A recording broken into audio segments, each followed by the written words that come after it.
up a little bit. Should we do it with the turn one in the background? I think that would be better. Which way you want to go? Where do you want, sweetie? Well, I don't want our trucks in the background. Okay. Where do you want it? I don't know. Do you want it with the grandstands in the background or with the turn one in the background? Turn one, that's fine. Y'all decide. Yeah. Is that okay? We'll do turn one in the background. It don't matter to me. Welcome to Alabama. Thank you, sir. Thank you. I assume you flew out? Yes. Yes. 17 years. Yes. Well, Laura, Todd, this was a hard decision. I didn't know you guys at all. And all I knew is 17 years, and you told me a little of what you were doing. So I mulled over how I do this. So I hope you enjoy it.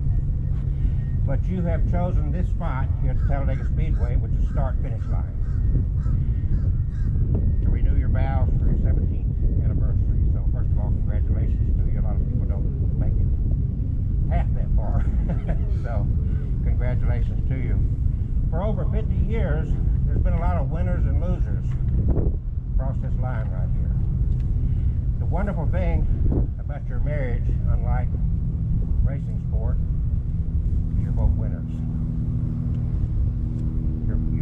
There's no loss in this at all. And so you're at this line as a winner, and you've been through 17 years as winners.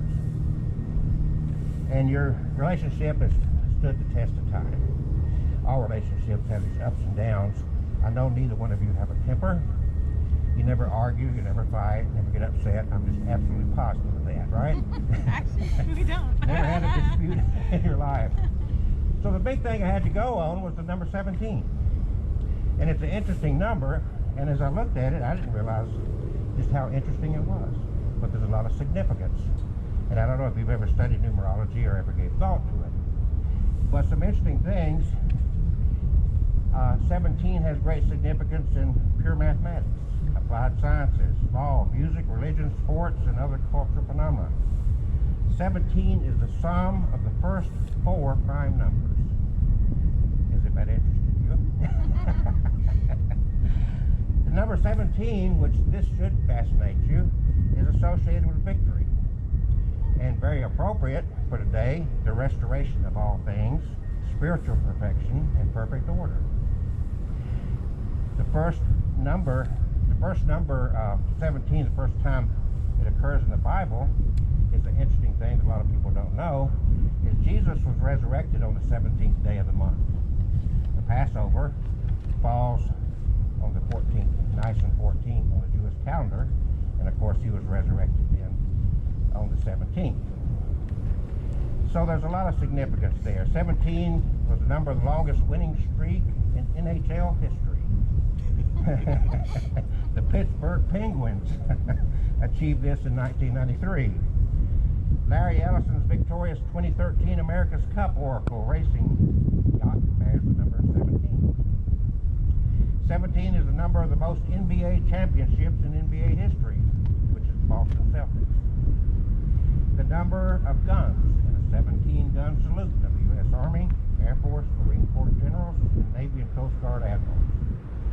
The number of flames eliminating from the grenade cap badge of the Grenadier Guards.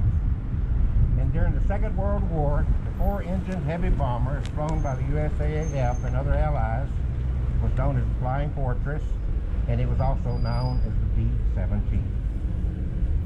And if you're in France, you ever been to France? Yes.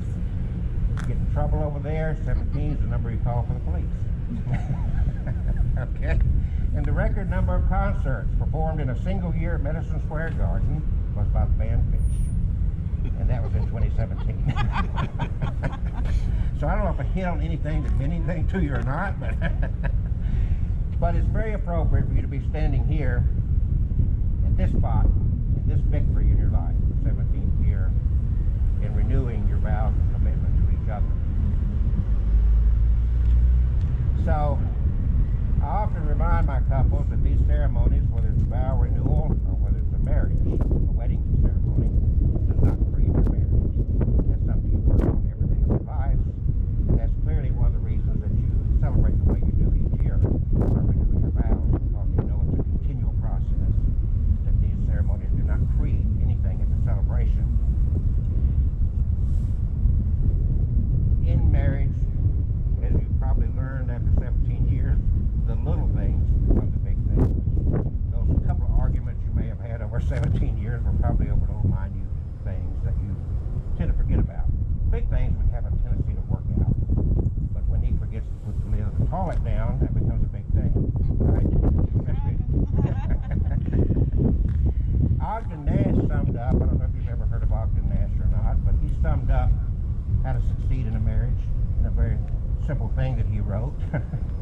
He wrote to keep your marriage brimming with love in the loving cup. Whenever you're wrong, admit it. But whenever you're right, shut up. So here you are today, having fulfilled your vows of love up to this point, to honor and cherish each other. The vows that you made on that wedding day 17 years ago. Is the 10th your date? Is that the actual date of your wedding? Okay, it fell on a Saturday. And I assume you probably got married on a Saturday. Yep. Yep, there you go. So as you celebrate here today, as you reflect back over your years together as husband and wife, do you now wish to reaffirm those vows that took place 17 years ago? We do. Yeah. Okay. So please now face each other. And Todd, she's a lot better looking than I am, so gaze at her. Todd, will you continue to have Laura as your wife and continue to live in this happy and loving marriage? I will. And do you reaffirm now your love for her, and will you love, honor, and cherish her in sickness and in health, for richer, for poorer, for better, for worse, forsaking all others, to be faithful to her for as long as you both still live? I will. And Laura, do you continue to have Todd as your husband and continue to live in this happy and loving marriage?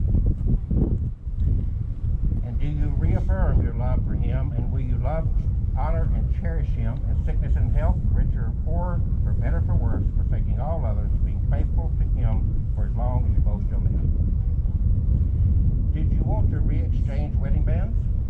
Nah, okay, we'll get where we're at. I didn't know, we didn't ask, so. Yeah, he's tucked in a drawer somewhere. All right. Well, as you know by now, marriage is a commitment to learning to care for each other in mutually fulfilling ways. It's not an act, but it's a lifelong relationship that's always in the making. Especially in a small, intimate affair, whether it's renewal of vows or whether it's an actual wedding ceremony, I encourage you, instead of doing any repeat after me words, after 17 times I would